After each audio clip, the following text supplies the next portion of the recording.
Right. Microphone on? Great. Hi, my name is Mike Kuniavsky, and Tish asked me to introduce myself because she's running off somewhere else. Thank you very much to AWE, to Augmented World Expo, for having me here. Today I'm going to present really just some ideas that I'm working through, and they're really focused on designing user experiences for a world where many, if not all, of the objects are somehow augmented with digital network components. But before I get into that, let me tell you a little bit about my background. I'm a user experience designer. I started designing websites back in the Jurassic. Here's a design I did for Hotbot, which is an early search engine some of you may remember. This is why Google has so few colors. I also I've worked on the user experience design of a lot of consumer electronics products from companies you've probably heard of. And along the way, I wrote a couple of books based on my experiences as a designer. The one on the left, called Observing the User Experience, is a cookbook of user research methods. The second edition of it just came out a couple of months ago. The second one on the right describes what I think are some of the interesting core concerns when designing networked computational devices. It's called Smart Things. It came out a couple of years ago. The ideas for this talk originated in the second book, and I've been kind of developing them a little bit since. Along the way, just to give you a little bit more context about where I'm coming from, I started a couple of companies. The first one is called Adaptive Path. It's primarily focused on design for the web. The second one, Thingam, with that one, I started with Todd Kurt. I got very deep into developing hardware.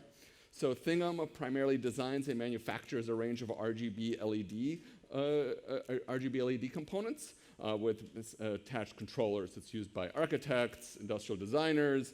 It's used in drones and in apparently Lady Gaga's stage show. We also spent a fair amount of time exploring what it meant to augment everyday objects with embedded technology. So here are two examples of things that we did. On the left is an RFID wine rack that's actually the front end to a faceted classification browser based in the cloud. It can show you, you can slice and dice things, and it shows you the facets based on the colors. So you can see that 2003 Napa Cabernet Sauvignons, which are ready to drink, and whose current market price is under $50, for example. And on the right is a capacitive sensing kitchen cabinet knob that glows when you touch it. This was an exploration of making a digital product that would still be useful 20 years after it was made.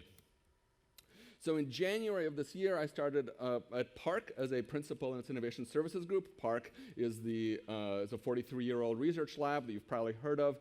Today, what many people don't know about Parc is that we actually have the capabilities of building an entire digital ecosystem from the silicon all the way up to cloud services. We are actually right now actively developing a range of products that essentially augment everyday objects.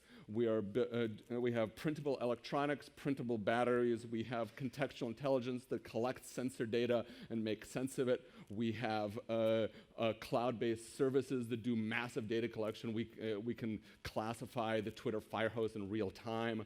And we have a range of design and research services that tie it all together with consumer insight. So that is what I do today. But I did not come here to talk entirely about myself.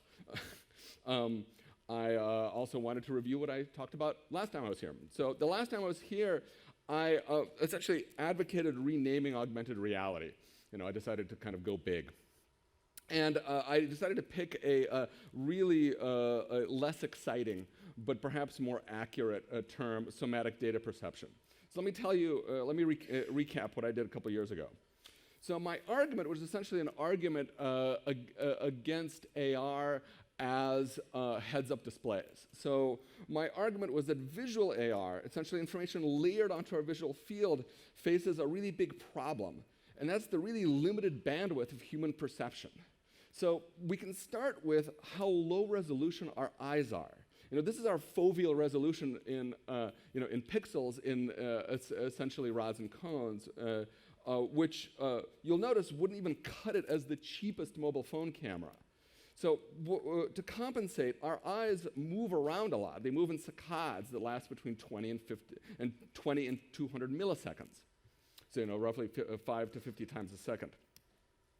So this led me to a kind of back-of-the-envelope calculation of eye bandwidth. I'm certainly not the first person to do this, but this was kind of my back-of-the-envelope calculation. So roughly, if we're trying to compare with computers, somewhere between 100 and 10,000 bits per second, that's around 4 orders of magnitude slower than what I was talking about then, which was a state-of-the-art modern front-side bus for the Intel Core 2. So what happens is the brain deals with this incredibly thin pipeline of information through a series of really ingenious filters and adaptations that essentially creates the illusion of an experience of a visual experience of all reality. But at the core, there's only a tiny little limited amount of bandwidth.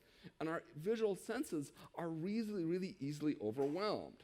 And unfortunately, unlike the Intel Core 2 front-side bus, our eyes and brains are not subject to Moore's law.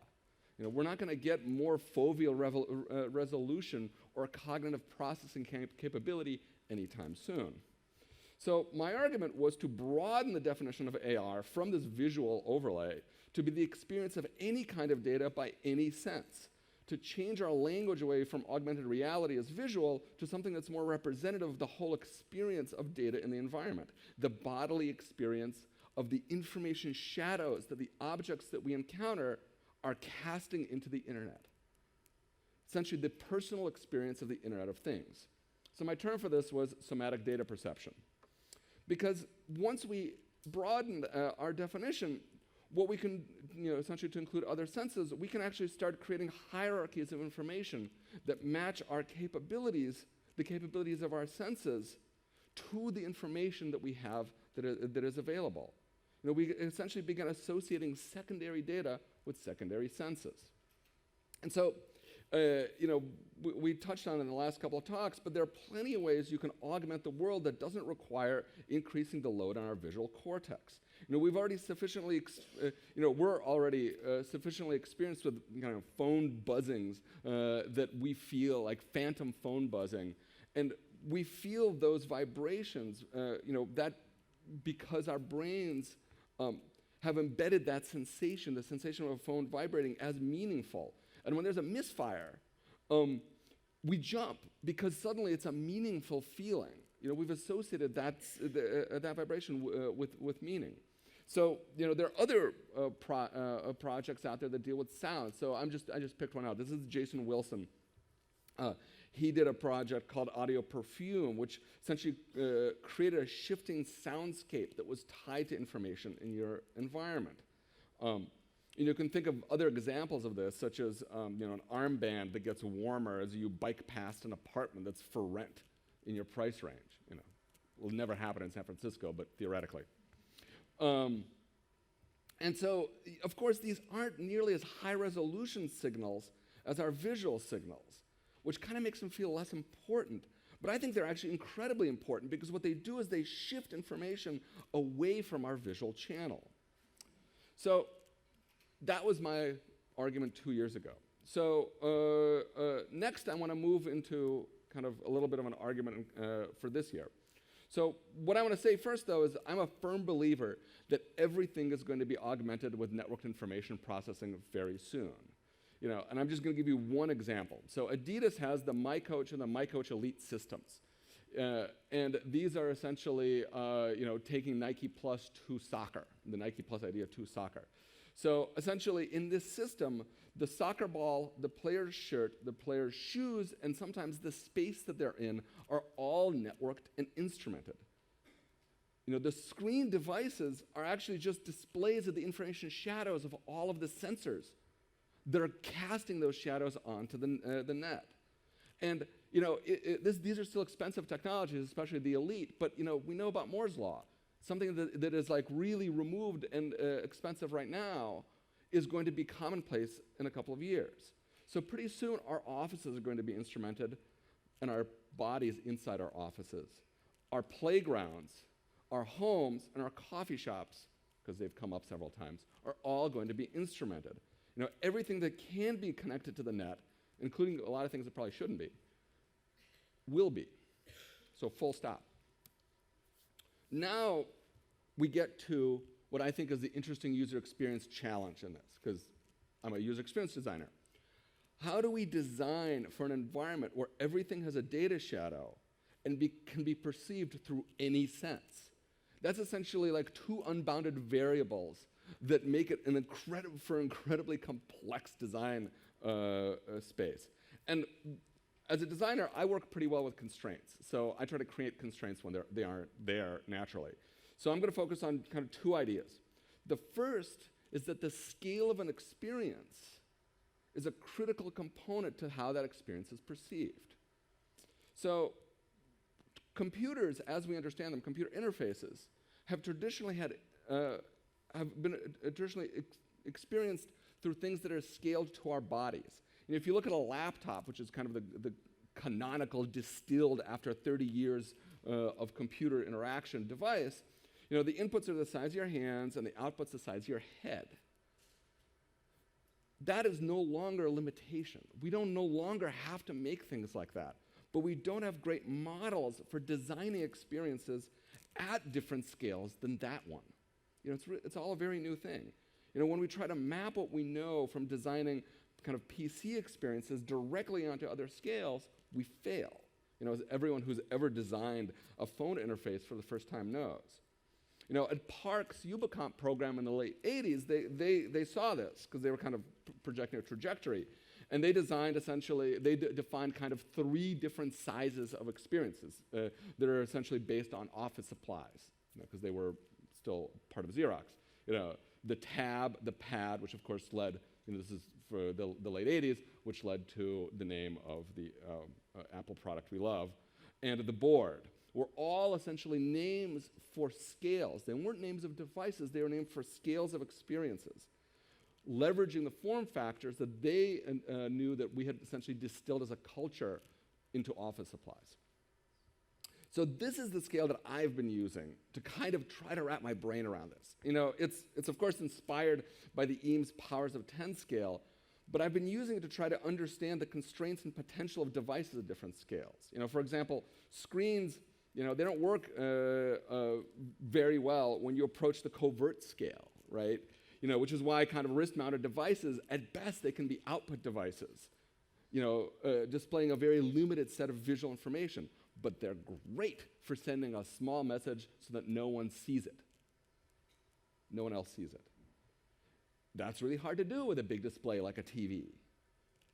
And if you've ever if you've ever been to like one of these interactive installations, there's like a button and there's a giant screen, it feels weird because buttons at the covert scale don't work very well with experiences at the environmental scale. They're too small. There's a disconnect. So I've been kind of thinking about these things. So for example, the 2-screen experience that people talk about and people are trying to crack this experience. Essentially, to me, it's a problem of mismatched scales. How can you create a single experience that simultaneously spans a mobile scale and a personal scale? And this brings me to my kind of second big idea for this talk. Maybe my life, I don't know. Which is for an experience to make sense across scales, we need narrative to tie it together. And I mean this quite literally. We need a story of some sort that helps us make sense about why what we're doing, why what we're doing at any given point makes sense, why it matters. The desktop metaphor, which has come up a couple of times, is essentially a kind of narrative. When it was applied to the same, it's a narrative about working in an office, right? When it was applied to the same kinds of functions that existed on a command line, it made them much easier for people to understand because it told them a story about the kind of work that they were doing with these conceptual digital, with these digital concepts, with these digital objects, because literally this was the beginning of object-oriented computing, so it was literally digital objects. It wasn't, of course, it wasn't a perfect mapping because it was a metaphor, but it was better than what it replaced.